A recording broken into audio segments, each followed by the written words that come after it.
Welcome to Medicine Story Podcast. I am Chivito Koa, Little Goat Crow, facilitator of the Tree of Totems Spiritual Wilderness School and Cultural Community.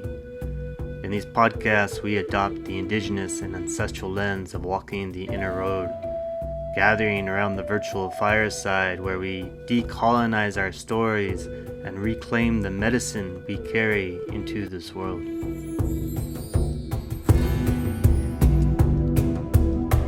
Beautiful greeting I want to share with you. It goes as follows. It goes Hath, Hads, Lachil, Echo Hath, Shusu di Bisid, Teguisid, Om.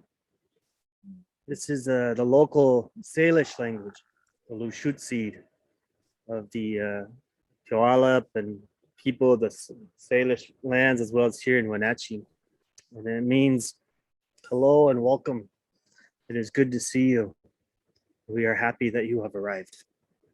So thank you for joining us in our second wisdom talk. And here we are restoring these honorary places for the elders and the wisdom keepers, the medicine people to come back around the fire. And we mean that by both the young and the old. And you can see how it's known that it's not our age that qualifies us as an elder or a wisdom keeper, but those who have matured into the rich medicine that's afforded them from their life. And it said those who survive their own inner battles can then serve others, and hence the elder is one who knows when to charge into battle, but also when to carry water to cool the flames. And in today's conversation, I'm excited where I'm pretty sure you're going to see where Delia Spirit, she's going to share these examples where she was charging into battle, and other times she was carrying water to cool the flames. And very excited to invite her in. What we're doing here is we're trailing these real life stories of initiation. And in these real stories, we are drawing out these mythic themes of both the heroines and the hero's journey. And what we find is, we all cycle through them again and again and again.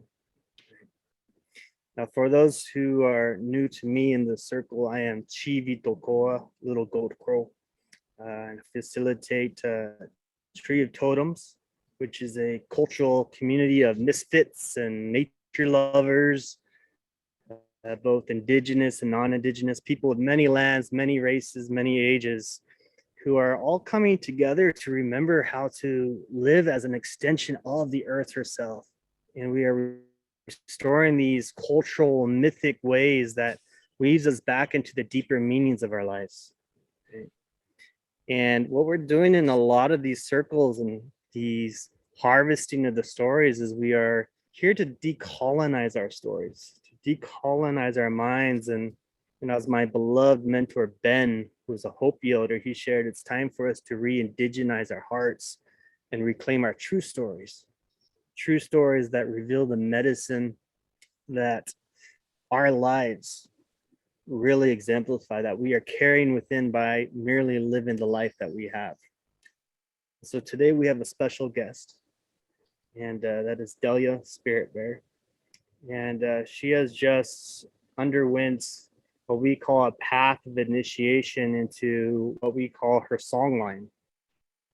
And I've been very honored to be a part of and witness her journey these past couple of years. And she has repeatedly modeled, what it is to be courageous and yet humble, to always be a student of the path and yet a fierce, fierce medicine woman, bringing so many gifts and so much healing to the world, to her communities. I'm going to let her introduce herself in just a moment. But before we begin, we like to observe these traditional ways of giving thanks. And there's this cultural understanding that we want to call in the spirits and the ancestors, the gods and the goddesses, spirits of the land, and invite them into steward us in these conversations. And we do so through a form of beauty making, but also in the expression of our grief. We want them to know we're coming into sacred speech so they know to tune their ears and listen in. But the grief that we bring in, that holiness of the grief that we carry, also lets them know that we're coming in with the gravity that will invite them to stay. So I'm going to share a prayer here. And then shortly, we're going to do an introduction with Delia and myself, and we're going to both share in some grief and some gratitude as a way of giving offerings into this virtual fireplace.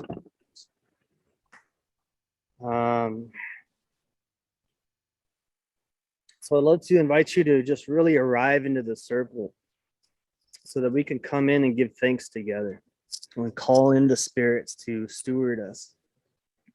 And I invite you to listen and to listen in from your heart so that the attentiveness of your listening is being woven into the prayers. And that way the spirits and those who are guiding you may also arrive in that space to steward you and reveal the stories that you're ready to hear.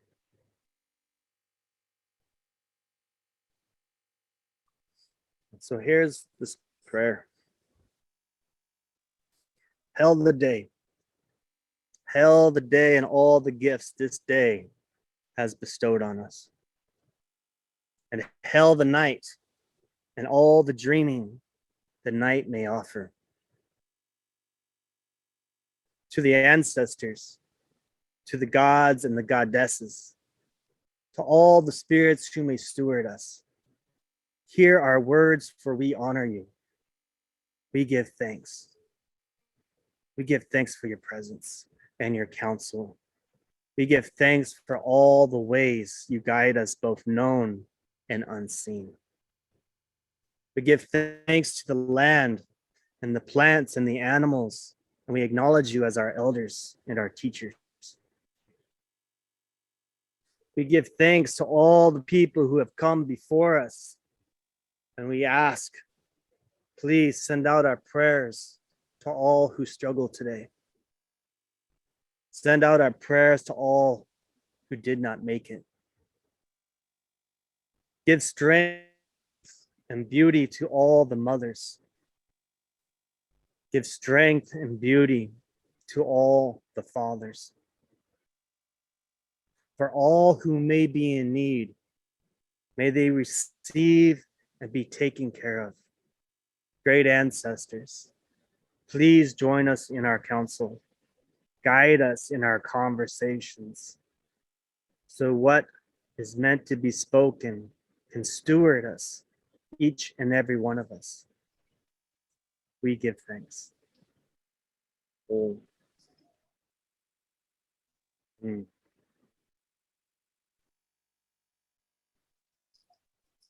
That prayer, come in and send out your own prayer in the space of silence.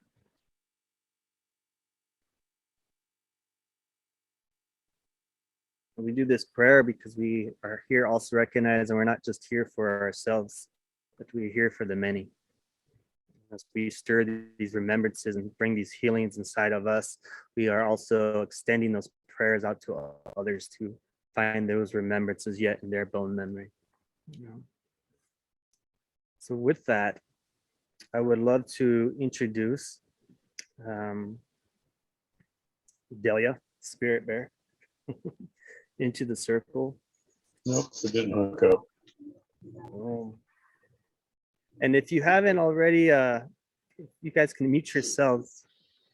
I'm going to mute a couple here that I see is unmuted. Go ahead and mute yourselves. And Delia, I would love just to invite you into the circle here and let you introduce yourself actually. And where are you right now? And before you share that, I'd love for you to actually to share something that you have gratitude that you're bringing into the circle and something you have grief. And I'll also do the same. And then we'll kind of tap into like where you are now. And for those of you who are listening in, if you would like to give your own offerings of something you have gratitude in and something you're carrying with grief, you can just message that in the chat and we'll hold a moment of silence just after our share here. So Delia, welcome into the circle. Thank you. Thank you. Can you hear me okay? Yeah. Perfect.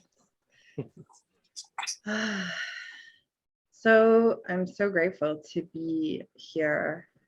I'll start with, I think the most obvious is just to be asked to come in and share my story is a humbling request, because you don't often, I think we forget how amazing our stories are and how much healing there is within each of our stories. We might think, oh, it's just a small little thing, it's nothing.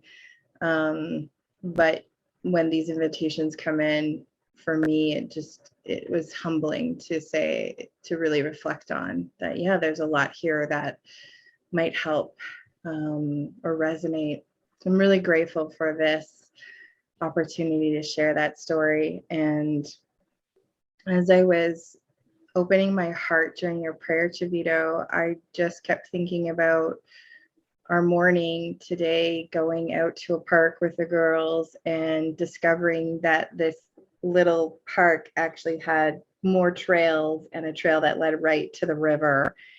And it was like magic. And so I just keep thinking how grateful I am to be in this new place and not forcing anything, and just allowing the land to continue to reveal itself to me.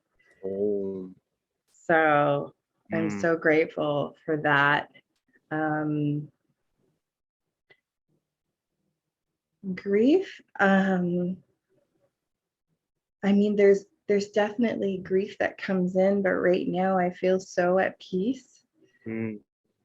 There's definitely been moments of grief with the distance and separation from family, especially, my family has had some difficult experiences as of recently. So there's definitely tending to that grief.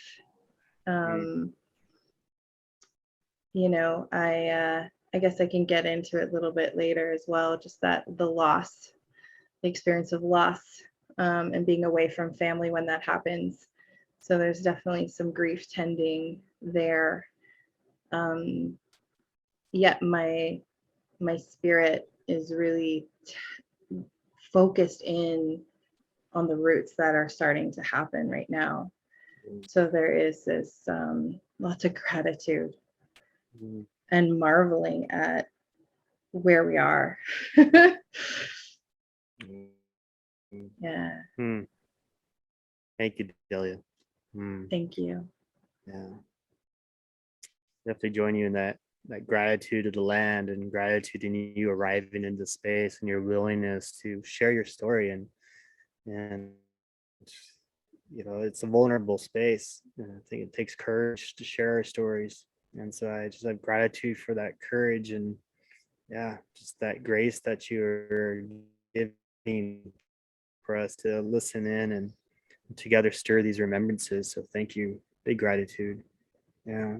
I think a lot of the grief I'm experiencing today is just the other day we had this person that drives by here and really fast, like 120 miles an hour on this motorcycle, and the motorcycle just screams and kind of upsets everybody. And the other day he was on it and he had his sister on it and was going so fast that he wasn't able to slow down, and he ran right behind a pickup truck into a pickup truck, and both him and his sister passed.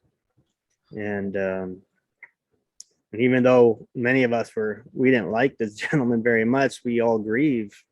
We grieve of the tragedy of someone who was looking for initiation and looking for that support and didn't have it, and that lack of the cultural connection, where if he had those elders and the right people to help him find that strength and navigate that inner terrain, that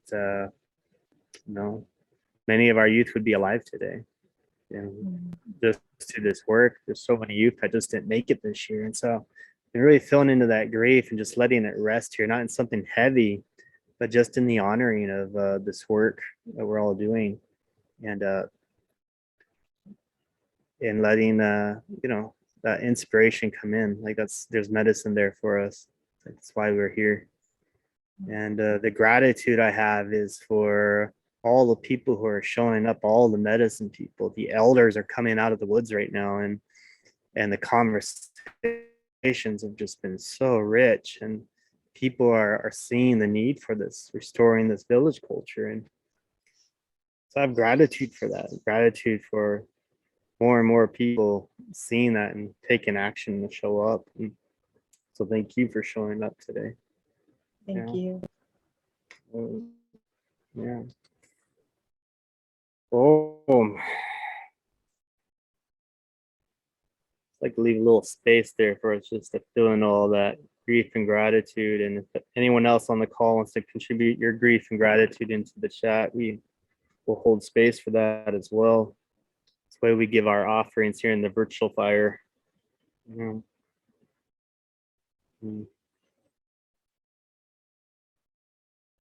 So Delia, excited for us to go on this journey together. Delia has recently just gone on a big journey, and she's moved her family across the country of Canada. And as you can imagine, that's a challenge in itself, but there's a journey that was leading up to it. And there's a story that we all know that so we all come into this world with a song, and that we are that song, and our life is that song. And yet in today's world, we often get conditioned not to follow our own songline, and we do what we feel is expected of us, what we're supposed to do, what we should do.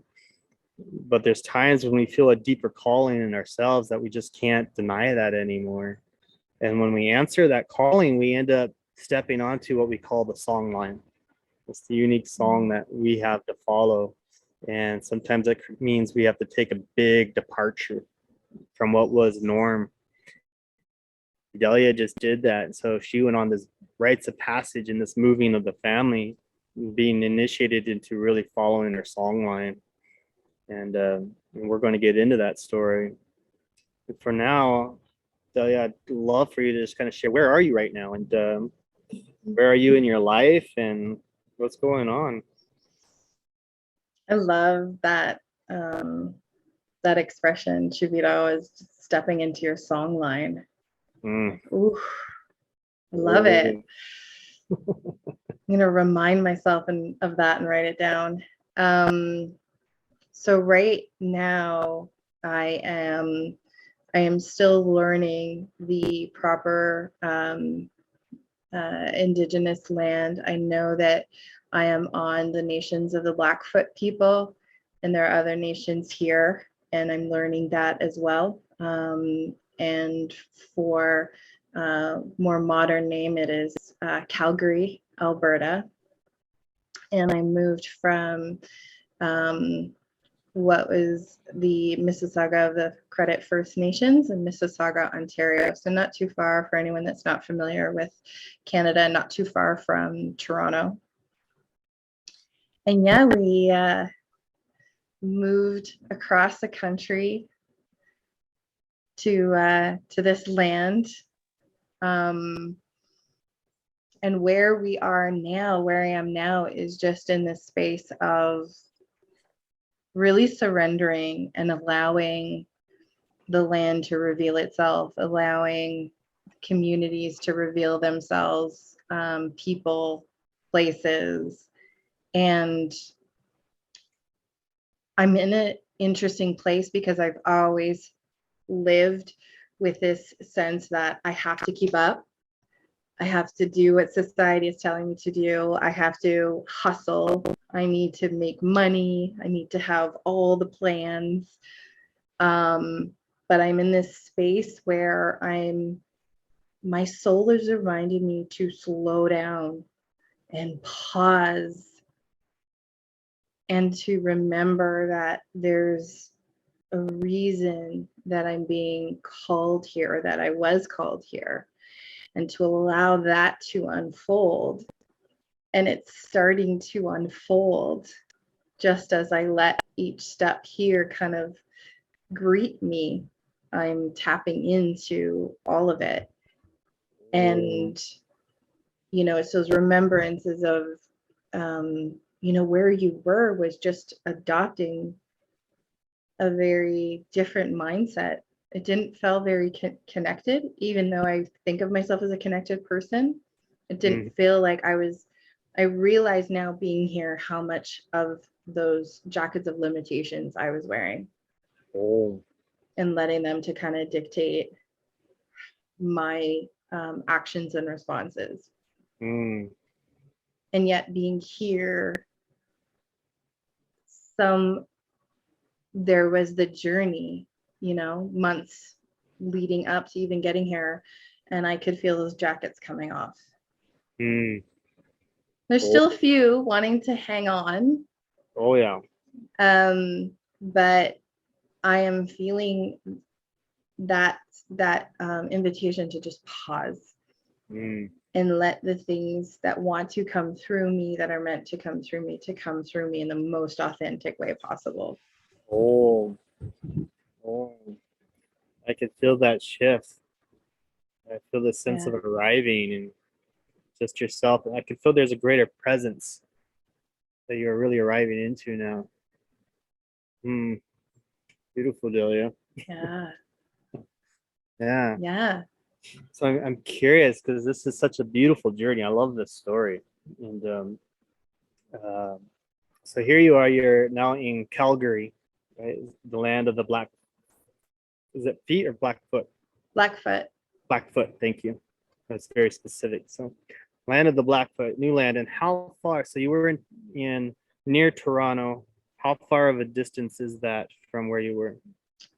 It's just over 3,600 kilometers. So it took us with children. So we had 2 kids, 3 and 7, in a car.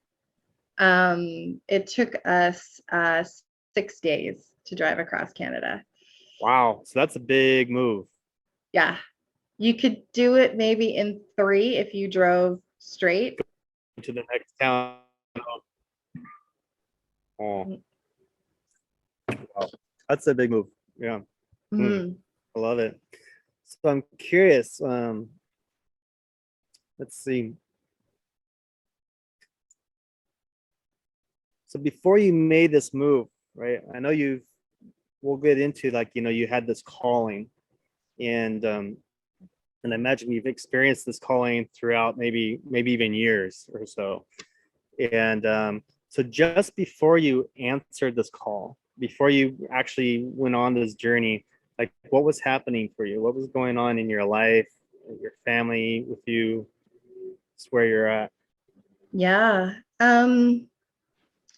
It's interesting because as I arrive into this space, and just allowing the parts of the story to greet me, I just, you know, the information just swirled in, and the moment when the call got really loud and pieces started to kind of fragment but come back together was when I got news that my dad was ill. And it kind of felt like the call was getting loud, and it was almost like my soul went to work to move right through me, to get really conscious, a lot of things to the conscious front, so that I could, you know, fix things to be ready for this journey. And it started when I got news that my dad was ill, and it wasn't just he's sick and he's going to go for an operation and, you know, maybe things will be good. It was there's a timeline now. Your dad isn't going to be around for much longer. We don't know how much longer, but there was, for me, that sense of knowing, okay, now there's a timeline. And next week, July 20th, will be 1 year of his passing. And I'm here, kind of arriving in the calling, ready to start that next chapter. So, you know, going back, you know, around the time that, even before my dad was sick, we were living in my parents' home. So my partner, my 2 kids, And we had been there for some time. When I was pregnant with my first daughter, Kaya, we were in their home, and we decided that we would make it work. We decided that it would be great to have this child, you know, around elders and to have this village. And in my heart, I thought, what a great opportunity for all of us, you know? Not very many people do this, especially where I was in Western culture. It's like you hit 16, 18, 20, whatever it is, and you know, get out, you know, you got to fare for it on your own. And that village sense has really been fractured in a lot of families. And so I thought, what if I could restore that in my family? I came to learn that, you know, my idea of restoring village culture wasn't the same as other people in the home. And so it became a struggle. I could feel myself kind of breaking down and myself starting to collapse. And I could feel, you know, the more and more authentic I became, the more and more alienated I felt from family. And right before my father, we got news that he was sick, we were actually talking about coming west, going west to the mountains. And so there was this urge to run away from all of this, to move towards something different, because I just felt so trapped, so sick, so alienated, so hurt, anger. There was a lot of anger. And I wanted to run away. And I thought, okay, you know, there's potential job prospects out there. Let's just go. We'll figure it out. And it's interesting because that moment with my dad just slowed everything down. And there was that invitation to go deeper into the emotions, to go deeper into the stories. And not just my family stories, but mine specifically. What was I running from?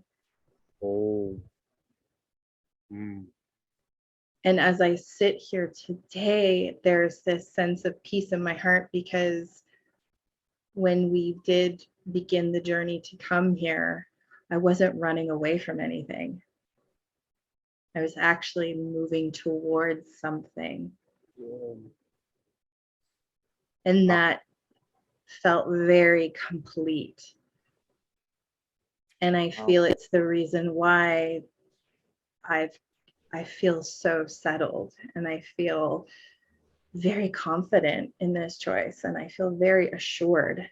Because I think if I had just run, if it was I'm running away from something, right, I don't know if I'd feel the same or as safe as I feel now. So there was I'm hearing that you have actually had 2 calls to the adventure here, into the Heroines. And one was like, you know, I love that you had that knowledge. It's like, you know, let's have the child here. Let's bring it into the village. Let's have the elders.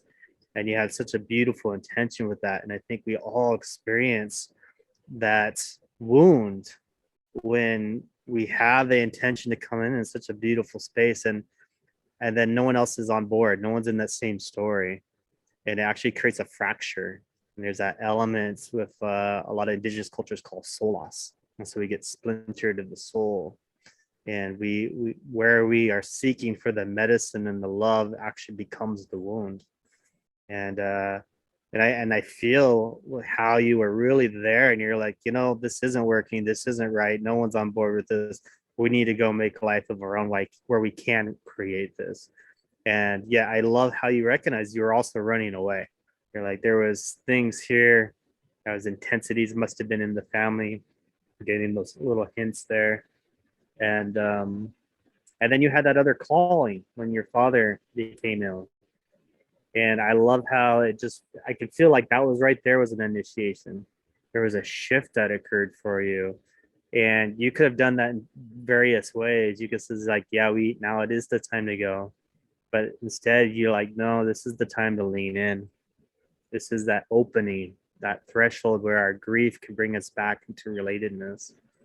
And I feel that you leaned in and started to do some healing with your father specifically. And to tell me, share a little more about what was that journey, that invitation. Like you're saying, like there was some healing in the stories, and what was that part like for you? Yeah. So around the time that my father was diagnosed, I mean, there was a culmination of things. You know, we were in probably some of the worst lockdowns in North America, in Ontario. We were locked down a lot.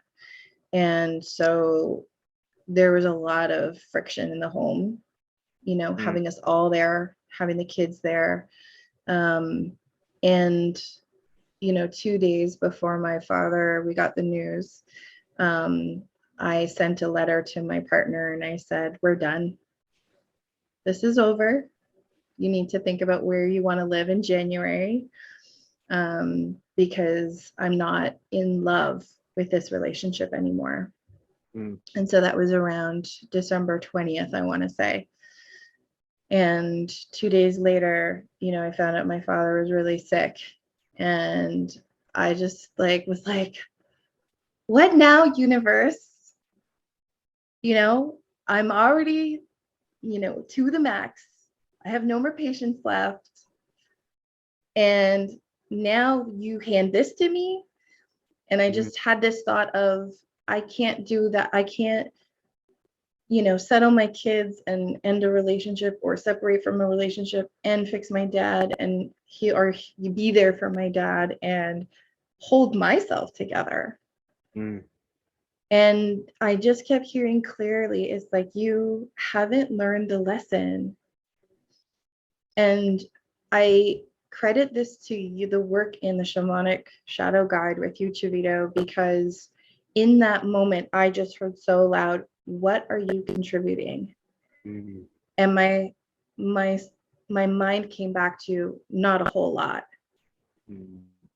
And so on the outside, it was like, I'm doing all the necessary things that society says I should be doing, but emotionally, I was just so hard, so prickly, so blocked off.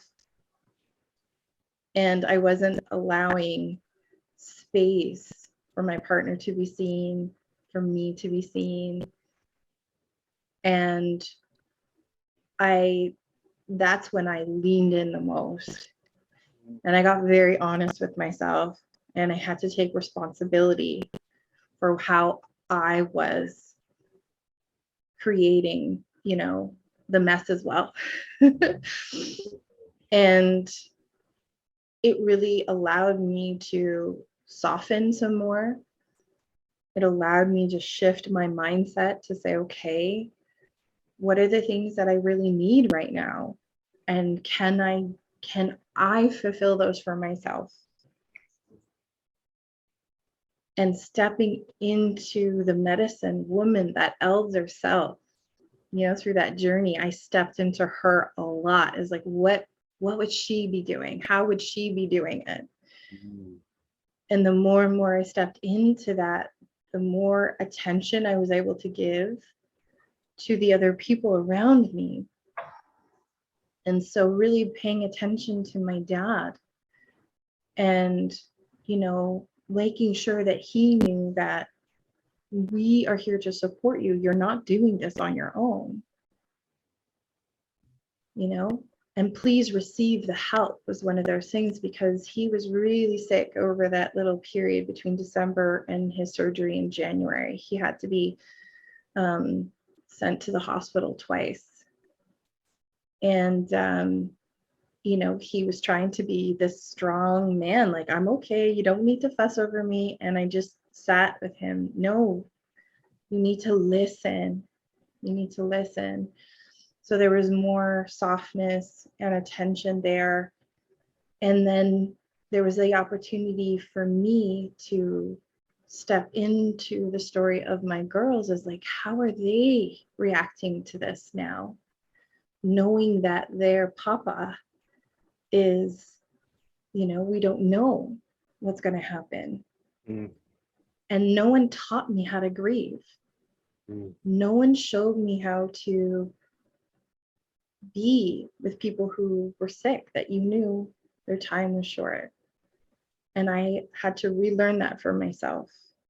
And in relearning that for myself, I got to gift that to my daughters and remind them that what's more important is that you are here living with your papa. He is still living. And share the songs and stories with him with each day. So bringing in that story. What's your story of the day? As I used to tell Kaya, just share your story of the day with him, because that's the most important. And let me worry about his health and medical stuff, you know? And so there was that opening to learn, how do I grieve this process? And not treat my dad like he was already dead, but treat him like he was still here alive and with us. And learning to welcome my relationship back in. So there's so much happening in that time period. Oh, brilliant. Yeah. Wow. That's beautiful, Delia. It's so beautiful. It's amazing. I hear so many things are happening right there. And this is a thing, something we miss out in our Western colonized mind, especially in our colonized Christian industrial mind, where we get trapped into our different stories, and where we feel our struggles are something bad, and they're not, we want to keep them hidden. And yet what we're seeing and what I'm witnessing in Delia is this, from this indigenous mythic perspective, is like how this ordeal actually was that catalyst for you to blossom and to break free from your own stories and the ways you were limiting yourself. And then you actually leaned in and you actually found that village culture. You got to craft it in such a genuine and beautiful way. And the gift, you recognize, what am I gifting to my daughters here? And that became this beautiful moment for your daughters to come in to that circle. And the healing, I could feel there must have been profound healing for the family that occurred there. And that's just, from that hero's journey, that belly, the beast, the catalyst there, our wounds are often where our greatest gifts are. And that greatest gift for a family can be that wound that brings you guys together. And it sounds like that was really did that for you. You got to experience village culture with your father. Yeah. And I think very intimately with my daughters and my partner. It was almost like it was setting the foundation for what we valued as a family together. And, my father, my mother, their mindset, their spirit, it might not have had the ability to heal the way that I'm doing for myself, yet I see it kind of twofold, as like it offered in that extra layer within the home. But I think, as I listen to you sharing, reflecting back to me, it's like we really set the foundation for our young family, how we want to grow together and what's important for us. Yeah. Wow. Courageous, beautiful. Yeah. So much beauty making right there. Oh, Delia. Yeah. And if I recall, that one of the things that brought you in was you started to reflect on your father and his ways of being so engaged in the community. Like everyone knew him and he went out of his way. Can you share a little more of how this experience opened you up to his medicine? Yeah. So I've always, felt a little more like my dad than my mom. My dad, we'd have people coming by the house and they're like, oh, Bill said I could just grab this tool or that tool, or, is he home? Does he have this? And so you just could get this sense of like, where is he meeting these people? And he'd go for a walk, and he'd come back hours later. But he was just so, he and I are very similar in that we love hearing people's stories. It's not just a hey to your neighbor, it's a I want to talk to you a little bit more and I want to know what your story is, you know? And so my dad was always like that. He was always curious about what people's stories were, and it gave him the opportunity to reach out and offer what he could, and I love that, because sometimes we think, especially, in society, it's like we think, well, what do I have to give? I don't have any money. And I think to my father, his guidance and watching him modeled to me that money isn't the only currency. And a number of years ago, I had reached out to an Indigenous youth in Ontario, and I said, I don't have any money, but I have a brain and I have, 15 years of this background. Do you need it? Can I offer it to you? And I didn't give them a cent, and I gave them, connections and my time and my knowledge and my ability to build things online. And my dad was like that. So it was like, I'm here to offer, what I have here, my time. Right. And, when he passed away, we had neighbors that came by and dropped off cards, and they were like, your dad made us marshmallow sticks for our fire pit. And, or I remember he was so great. He was so great with our kids, and even just with the youth, he had this connection right to the heart of the youth. It was like in that moment when the youth felt lost or, pushed to the side, he actually saw them for the first time. And so he had this really deep connection with the youth. And when he transitioned, I describe it as I felt like this, almost like this passing of part of his spirit right into my heart. And it was, remember to be that for community, to be that in community, and not just to be the giver, but also remember to receive from your community. And so there was this kind of passing of the torch, and it was my turn to kind of steward that. And I'm here, in this new land. And I guess I feel like I was divinely, this whole landing in this home, in this community, was divinely orchestrated by my dad. Because there's this sense of community here, and this sense of people reaching out. The first week here, we already had the neighbors baking cookies and bringing them over to us and the girls. So there's this, yeah. I love it. I mean, that's such a perfect example of what, one of the things we're trying to restore in village culture is we move away from the transactional mindset. Like, I have to have this trade and this exchange. And instead we ask, well, what can I gift? What can I contribute? How can I contribute to each person uniquely? And it becomes that gifting culture. And it's something, as we're trying to restore. And like, what a beautiful story to model that. Like, he made some people marshmallow sticks and he did some things for that. Like, it was just so, this is how I can show up. And then you went and you did that. And you get to bring that forward now. And I can imagine if you didn't have this experience with your father and this journey, maybe that might have been missed or just coded over. And so that's some of that medicine of the wound and the grief and the invitation into leaning in. And it really reflects your courage to lean in. Oh yeah.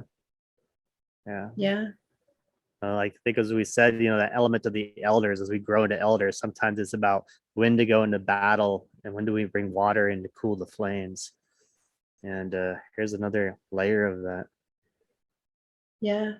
And I do believe that, my dad wanted that sense of peace for me and my family. It was time to stop living in the chaos and find, or not find it, but just answer that, knowing in my heart that, okay, if I answer this call, I know that it's going to be more authentically true to me and allow me to enter into that full essence of peace and balance that I've been wanting for so long.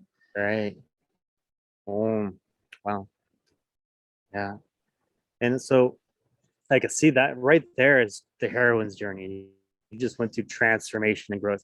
And I love it because one of the things is like with the heroines or the hero's journey, like we go through it in cycles. And sometimes the hero's journey is within the hero's journey within the hero's journey. And I'm feeling these little loops of the labyrinth. And so after he had passed, you were there, your mother is still, at the house, you were there with the family. What was then the catalyst that actually pushed you towards that? What had you answer that call to actually make the move instead of stay where you were? Yeah. Well, I think there was a final moment between my mom and I where I realized that it's hard to put it in words, because I have a lot of grace for my mom now, and I have a lot of love and understanding. Yet at the time, shortly after my father passed away, there was a lot of turmoil, and there was a sense of her using manipulation and fear and shame and guilt to keep me small, to keep me down. And I don't fault her for that. And at the same time, then I was still carrying some anger. And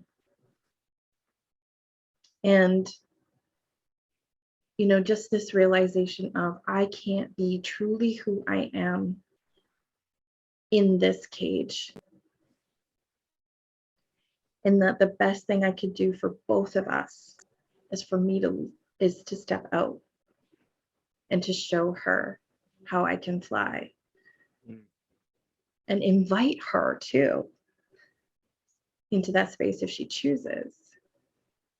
So there was a lot of turmoil and tension, and ultimately it came down to, you get to the place where you hold off and you think, okay, I'm not quite there yet. I need a little bit more time to plan out the details. And then all of a sudden it was like, my mom said, I'm selling the house. And I went, oh, there's no more time now. This is happening now. And I had this moment, and I love that Shannon is here because Shan was with me during a period of time. It was kind of October to December, where I was going over to our mutual friend Lucy's home. And her home has a spirit of its own. It just holds you in there. And I was working through a lot of this. And the home also has spirit energies. And these spirit energies, one of them in particular, a small child, a young girl, was trying to get my attention. And she was bringing my dad through a lot. And there's this one time I was going up to the bathroom and I heard very clearly, it's like, what is it that you want? And I'm like, I want a house on the hill. Just came out, right? I want a house on a hill. And as I was coming out of the bathroom, I looked down at this little footstool and I thought for a split second, it said Delia. And I went, that's weird. Why is my name on a stool? And I looked back and it actually said believe. So I was like, Delia, believe. And I opened up the door and the hallway light was turned on. Now the hallway light was not turned on when I went into the bathroom because it was daylight, everything was turned off. And the hallway light was turned on. And I heard, do you believe now? And I just had this moment where I was like, oh my God,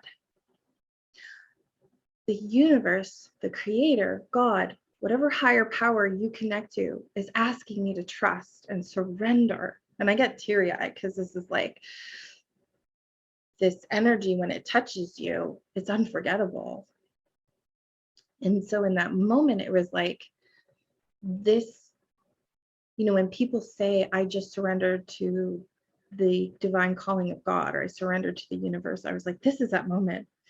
I need to surrender because I have to stop fighting this. And I just said, tell me where I need to go and I will go.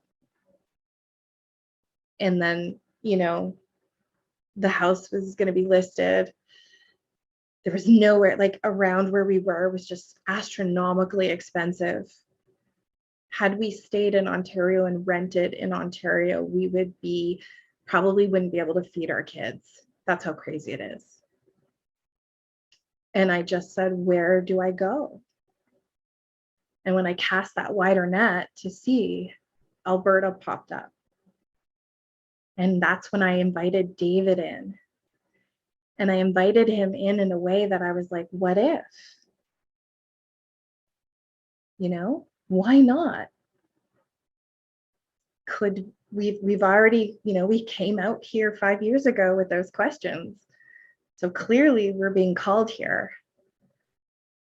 And why would we stay in a place that is going to pull us so far back into those stories and hold us down? And that has been really, painfully eating away at our hearts when we could do this instead. And that invitation, I think, lit a fire in him. And we decided mid-January, and we were here by May 8th. So it was like 3 months to prep, pack, save, plan, which is a short period of time, I think, Wow, Delia. And everything, I'll say everything, it's like when you surrender and you commit and you trust, everything went so smoothly. There were no blocks. It's just like we needed this and it was there. We needed the money to cover moving and the rent, and then it was there. It's like, I just couldn't believe how things were just like, it's like the path was being sprinkled with abundance. It's like, here you go. Here's your path. Go. Beautiful. But I love how there's a whole nother cycle of the hero's journey. It's just, once again, there was the conflict with the mother in the space, and you had the obligation to stay and to make amends and do things. And then there was the announcement, the universe showing up and saying, nope, we're going to kind of push you away. And through a lot of our training, we talk about how the dreaming is alive, and it's actually stewarding us, and it has this greater intelligence, and so it's going to create these massive redirections that forces us to take action. And it seems like putting the house up for sale was that redirection. You're like, oh, okay, so how do we figure it out? How do we have to answer the call now, right? And that's part of the story of the heroine's journey, is like, you get the call and it sounds like you got the call for many years, and then finally it says, okay, we're just gonna push you over, and you received it. And what I'm hearing is, once you answer that call, despite the uncertainty and there's a lot of unknowns and the fears, like, how are we going to make this work? It's a place I don't even know, and my mama's here, you're like, is it even okay to go? But once you committed and you stepped onto that Songline, everything fell into harmony. Everything started to show up and work into your favor. Yeah. Wow. That's amazing, Delia. Yeah. It's a perfect example of that journey right there. Well, and all the other times that I was feeling the call to relocate or move, there was that limiting belief that, well, you don't have enough money to do that, you know, or you need more time, or what would your family say? You know, they're going to be so upset. And because of that moment where I had this kind of culmination of just feeling surrounded by this calling, Mm. and everything that I had gone through, the healing journey that I'd gone through with my stories and my father and my relationship, it was like those were kind of way back here, and they tried to come, and I just said, I don't know how it's going to come together, but I know it is, and I'm not even going to worry about what you're saying. Oh. And you know, in January we didn't have the money to move. There's no way. But by April, actually sooner than that, we had everything we needed. Oh, I love it. And I love how I want to, because this is really important. And I think not enough people put attention on this. Like, you were getting a lot of signs, you know, just that example in the bathroom, like look down and thought it said Delia. And then like, you know, it said believe. And you were like, oh, Delia, believe. And you open the door and the light's on. And you're like just getting the messages. And like, I don't think we acknowledge enough the unseen help that we get. And that's like part of that prayer in the beginning is like, we give thanks to all that you do that's known and unseen, right? And it's so easily forgotten. And yet here's an example of how much we are supported and being stewarded on this journey. And you listened. You gave that more power than the little voices. Yeah. Right. And now, I also go ahead. I was just going to say, I also gave more power to the relationship of community and my soul family. And putting out the call to say, I need help with this. And I could do it on my own, but I want you here with me, part of this. Yeah. I want you to be part of this with me. And just, I guess, a way of modeling as well, of asking for help. And I had women and friends coming over every weekend in April to tend to my children while I packed and purged and all this stuff. You know, so there was that beauty making there. And you were playing the village. You're bringing the village in. Yeah. Right. Oh, that's beautiful. Right.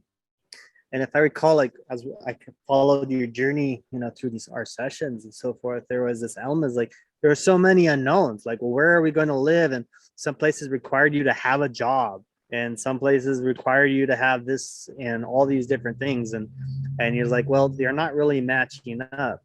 Like, how can you make this happen? Do I need the job first? Do I need a home first? And some of the jobs I think said you need a home first, and the home says, well, you need a job here locally first. And so how did you navigate that? What gave you still the courage and the intention to move forward on that? Yeah, I think, again, it goes back to me staying open and trusting. Yeah, I like to say radical trust. It's like, have that radical trust. Oh. You know, God, the creator, if it's truly this divine connection, this, you know, that you're being guided to, and you're going to say yes, and just remaining open and just continually asking, what is possible? What else can we do? And so, yeah, the initial, when we were looking at rental places, it's like, well, you can't rent unless you show proof of income. And my partner, you know, I'm self-employed, but because I was off work so much the year that my father was ill, and when with my kids home with COVID, I really took a step back. So I was like, well, I can't really use my income. They're going to laugh at me, you know? And so it was really up to my partner to be the one to show that, no, I've had the consistent, stable job, and I will be the one signing the lease. Yet when he went to go apply for jobs, they kept saying, you need to be here before we can hire you. So we had this kind of like, okay, we can't get a home, we can't get a job, until we're there. And I just kept saying, I kept saying to my partner, I'm like, we'll make it work. It's going to work. Because I know it. I trust this. We're meant to be doing this. Oh. And so we initially committed that we would have enough to say, look, we'll give you 3-4 months rent. We're serious. Here it is. And hopefully find someone with enough trust to let us, rent their home or their space. And we knew that, he would have employment shortly after. So I just trusted that story. I was like, that is our story now. That is what I'm going to trust, is that we're going to find the right space and person in place that will, be okay with that and trust it too. Yeah. What actually ended up happening was my partner's father, who lives here, called him in March and said, we want to offer our space to you. Why don't you come here, land here, and get yourself settled? And in that moment, it was like, oh, well, that lifts off some of the weight. That definitely eases some of the anxiety. We have a familiar place to land in. And, for me, going through what I went through living in my parents' home, I originally kind of had a bit of a wall that said, well, okay, well, what's the catch?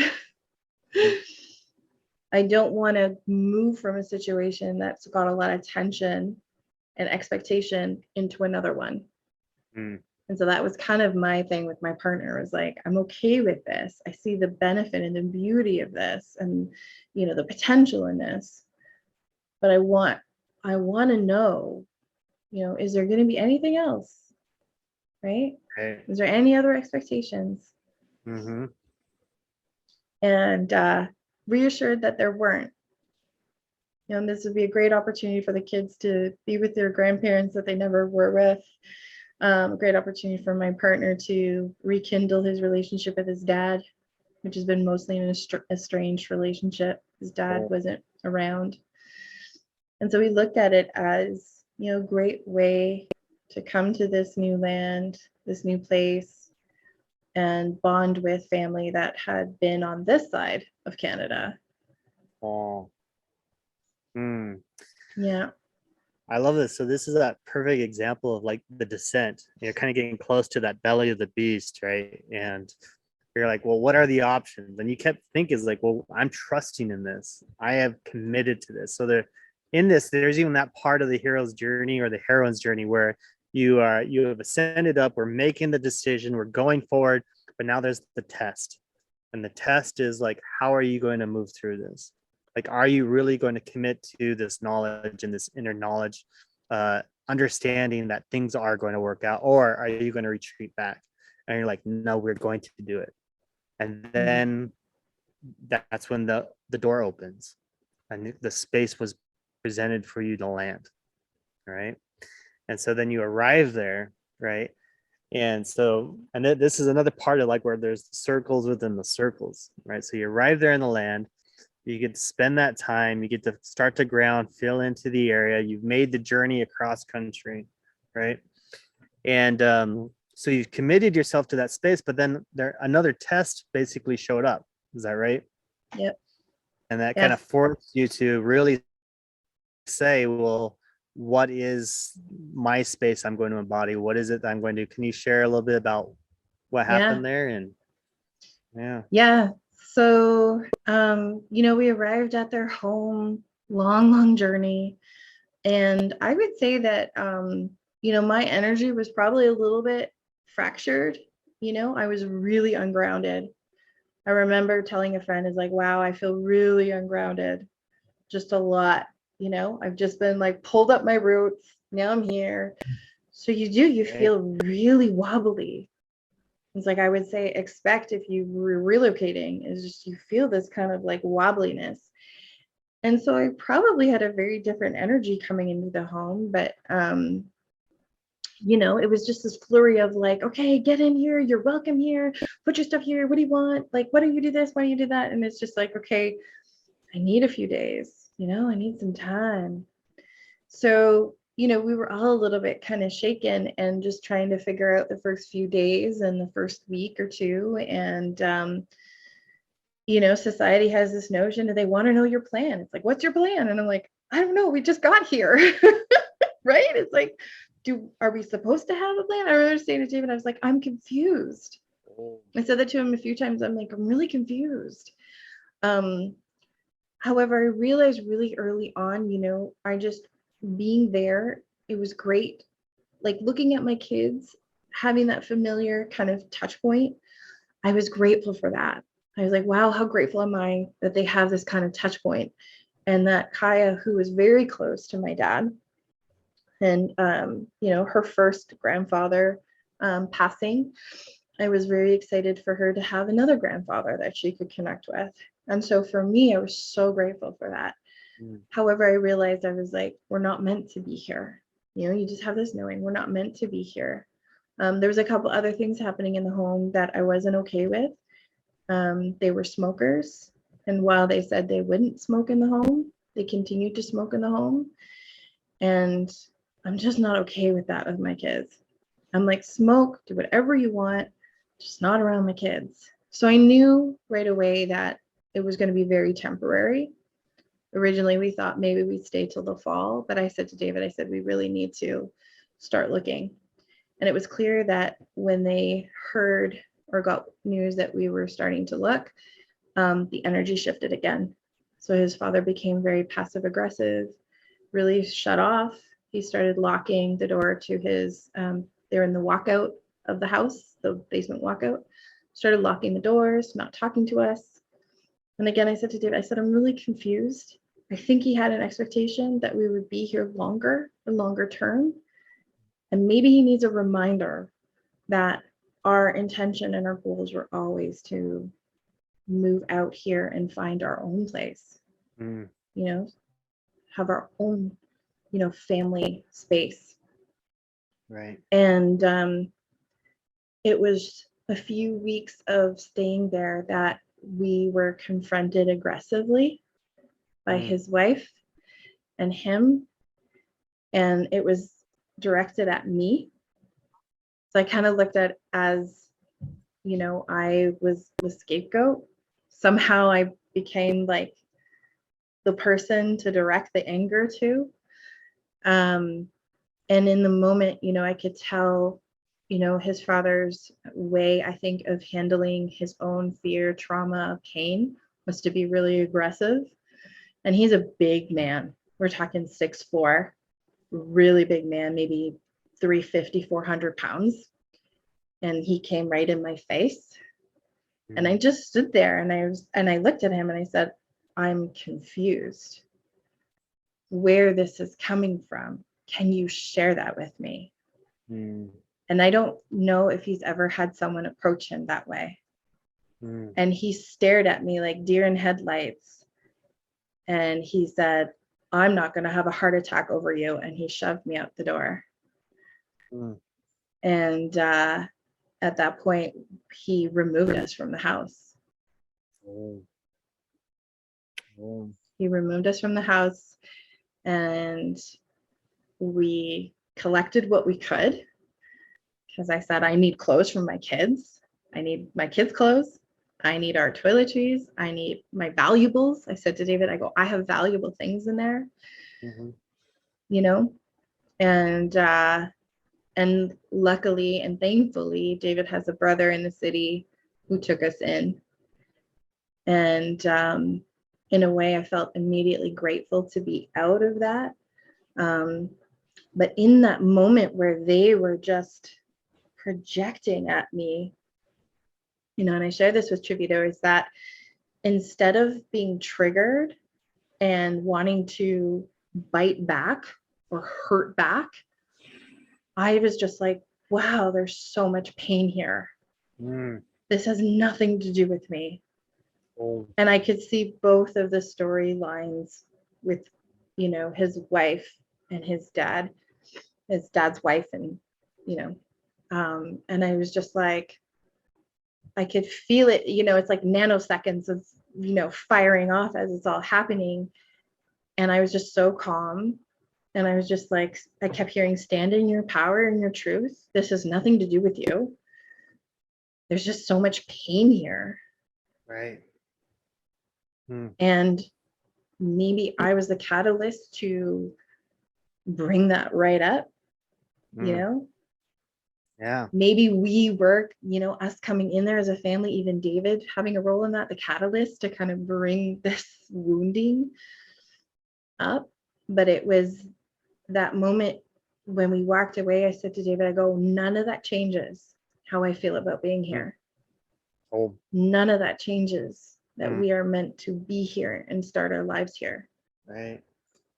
And it sounds like that moment there, this is a really important moment. I really want to focus in on this, is that, there you were confronted, by a big energy and confusion and not really understand what was going on. And you realize you're in this kind of a space, and you could have reacted to it. You could have been angry about it. You could have gone into fear. You could have cowered. But instead, it sounds like that moment was a catalytic moment for you. That was a moment that made the shift, where you shifted into your embodied self. You just came into a place of presence, and you got really curious, and you brought that medicine forward, and it actually shook him a bit. Is that right? Am I following with that? Yeah. And I think that you spoke of it just a little quickly, and it's like, that's a really important moment. And why is this important is because, so much in our life, we think of these things, we start to tell the story of the trauma and the wound that is there, and we fail to forget the gifts that is being there. When we come from more of this shamanic kind of mindset, we see that everything's part of the dreaming. It's all alive. It's all, no one is actually our adversaries. And I think you really exemplify that in your story, Delia, where I don't hear you really talking about anyone as an adversary, even this gentleman, even your mother, not understanding these things. I really feel you leaning into is like, well, what are the lessons here? How is this stewarding me? Like through our work with, Shadow Guide and Spider Clan, it's just like the Conchucas, these jackets and limitations are always stewarding us. And like to identify them and say, well, what is that invitation? And that's what I hear in your stories. Like, you were listening, you were dialing in, and you are always asking, well, what's the lesson? How is this redirection stewarding me? And right here, we see how when you come into these moments that for a lot of people would be very traumatic, would create lifelong trauma. I hear they made you stronger. I hear they brought you into your medicine. I hear they gave you a voice and a strength of spirit. I hear that these things were the things that's kind of squeezed you in and made you just pop out and says, yes, I am medicine woman rising. That's how I care for my family. This is how I steward the dreaming. This is how I continue to tend to the dreaming rather than shrink into whatever stories and things that are here. And that's how I see you as a medicine woman, because you apply it, you live it. Your story is just powerful, Delia. Yeah, because in that moment, I realized when I reflected on it, I was angry for my children. The mama bear, there's a mama bear layer where you're like, how dare you do this to my kids, right? Yeah. And you want to be fierce and ferocious because of that. They're your babies. And then at the same time, there was this reflection of how much in my power and my truth I felt. It was like, once I was embodied, it was just noise. There was it wasn't coming into me. I wasn't feeling fearful.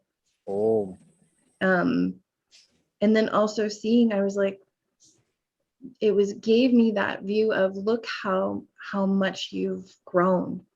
Look how much you've matured, that you are in full embodiment of your own emotions. You're taking responsibility for your own responses and reactions, and only getting curious, or only kind of staying in that space, that neutral kind of space, some emotion, right? There was definitely some emotion, but like more of that neutral space, so that it wasn't that triggered reaction. Because I think had this happened, you know, even 2 years ago, I probably would have lost my mind. This was like even like 6 months ago, like in December, like how would that have been responded, right? Yeah, I would have just lost it. Right. That's the power of transfer in this short period of time. You just went through multiple lifetimes, right? That's a big. Yeah. So I'm seeing we don't have much more time here. So I want to kind of say is like once you brought out of the house, there was a lot of magic that occurred instantly. Can you share with them what happened? Yeah. So 2 days later, we signed a lease on this home. And that happened so quickly, and it's so unheard of, especially here in Calgary, because the rental market just blew up when we arrived here. So there have been people that have been looking for months. There have been people that have like gone into bidding wars to rent places, and just I kept hearing horror stories, you know. And like I said, this was absolutely divinely orchestrated by my dad and my guides, because we were meant to be here. And the moment I entered the home, I was so rattled from the situation. Like I was still a little bit, you know, not quite grounded after uprooting again, that I don't remember the details of the home. I just remember feeling the home just hold me. I walked in and it was like, I've got you. And I said to David, I go, we need to sign the lease. We were invited to sign the lease, and I said, we're signing the lease. I said, it feels like the place to be. And every day he says to me, he goes, do you like where we live? And I said, I love where we live. So it's, and there was other magic because you were talking to someone about like a school or yeah, and it ended up being down the street. So yeah, before we even booked the showing for this home, I had found a lady who sounded just perfect for home daycare with Josie. And when we signed the lease, I thought, well, let me look in to see where she is and how I could get her there. We only have one car now, so we sold a car. So everything has to be within walking distance. And I looked her address up, and she's 5 houses down from here. So I walked Josie to school, and 7 minutes down the road is an outdoor community center and pool, and they're running summer camps. So I get to walk my girls to where they need to be. And again, it's like the universe saying, slow down, because now I have to slow down because we got to walk. There's no dishwasher, so we got to wash the dishes. There's no microwave, so we got to come up with ways to heat things. And it's just that invitation to slow down and be more intentional, and to be reminded of the calling that brought me here, and to live with that in my heart each and every single day. I love it, Delia. Yeah. So it's like the authenticity of who we are, not just me, but my partner, my kids. We get to step into that every single day. Yeah. Yeah. Beautiful. And here we are. We just went through circles and like all these heroine journeys to arrive to where you are. Congratulations. There you are in your new home in a new land with your gifts and your medicine, leaning in and slowing down. Yeah. Well, I see you, Delia, spirit bear, medicine woman. Boom. Thank you. Yeah. So Yeah. I'm curious if we were to take a moment just to reflect here. And I'd love to leave open for others to comment here momentarily. But Delia, I'm curious, like, what are you taking with you from our conversation today and this journey we went on? It just, life truly is a gift. I know that sounds cliche or maybe very open, but I look at the last few years, and even just in the last year, how much loss my family has been through. And even though we call it loss, I look at it as gifts now. Just how truly the everything, you know, life is a gift. Something goes wrong, treat it as a gift. Something's going great, celebrate it. You know, there's that slowness and intention to honor each moment. And, you know, when I get to sit outside in our little backyard and watch my girls and just, you know, enjoy that space, I'm just like, what a gift. You know, it's just the journey in itself. It's like, it's not fun to be in that belly sometimes, yet when you're there, remember that it's also a gift and that it's going to reveal itself if you trust. There's that word, it's just that trust, just trust. This universe works in mysterious ways, you know? So also the mystery. Yes. Yeah. Thank you, Delia. Yeah. Thank you. Yeah. You know, through this current journey, you know, we did embodied self this year, like in the sage previous years, the shadow guide. And I think what, you know, what we consistently see is like these descents they are the gifts that into our real life.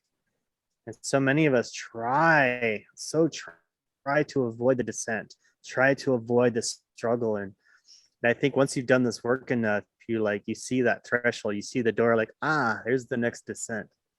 And it's like, cool. You get a little excited about it. You're like, you know, it's not going to be pleasant, but it's going to squeeze out what we call the amrita, right? The nectar of life. And you're like, cool.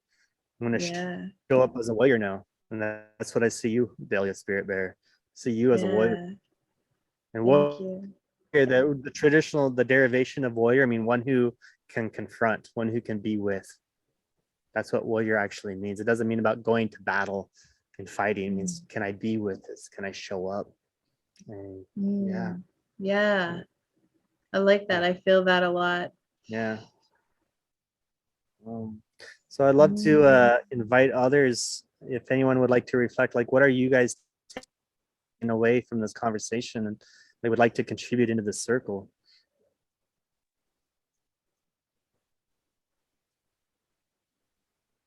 Maybe you guys can just unmute yourself. Let's see, we'll go to the galleries. If anyone would like to contribute your voice.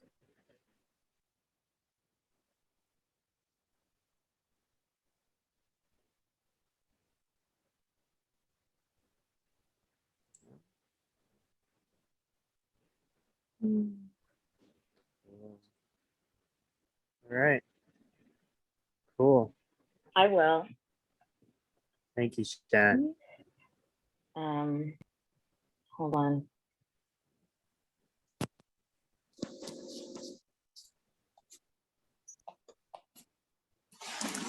Sorry, I was just turning on my video. I'm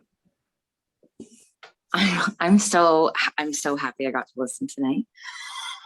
Thank you, Delia. I guess I just thought, as someone who like was there personally when Delia was talking about like that beautiful house that we would spend, oh my God, I'm so emotional, that we would spend our Friday afternoons in. And I watched you grow. Like, I watched your journey from like grief to anger to just this like full embodiment, full empowerment, like Chavito said, warrior of a woman. And I'm so grateful to be here alongside of you. Thank you. Thank you for sharing tonight. And thank you for giving the space for her to share, Chavito. Thank you. Love you.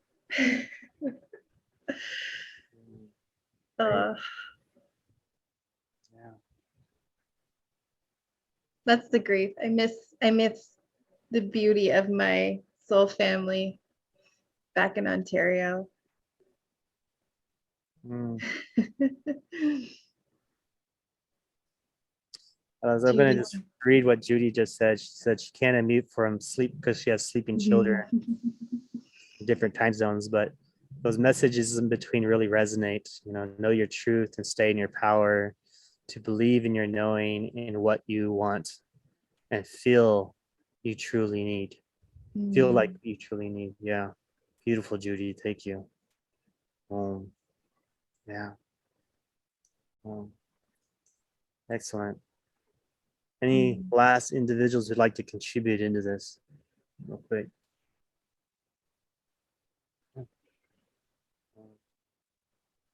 All right, well, Delia, thank you so much for joining us and contributing your story. And yeah, I'm just so grateful for you to be there and to be a part of this circle. And like I just feel so inspired by this story and the journey you went through, and just a reminder to lean into my own shadows and my own edges. And the gifts are there. That's where we find those gifts. So thank you. Thank you so much. Yeah. I'm so grateful. Like I said at the top, at the beginning, is just so grateful to share this and be reminded of the medicine and the paths that we walk. And what you're cultivating here to give that invitation to share our stories. So thank you so much. And absolutely, this is how we decolonize our stories, right? Yeah. Re-indigenize our hearts, come back into the real story. So, and all of you have been on this journey with me. We've all been doing this hard, amazing work together. So you're all family. You're all family, and I love that. And so I'm so grateful to be here. Thank you, Delia. So as a custom in our tree totem community, we like to unmute ourselves. We do like a wolf howl or a duck quack. And Judy, maybe you could do a silent one. Or you can howl in the chat room there. One's unmuted. And here we go.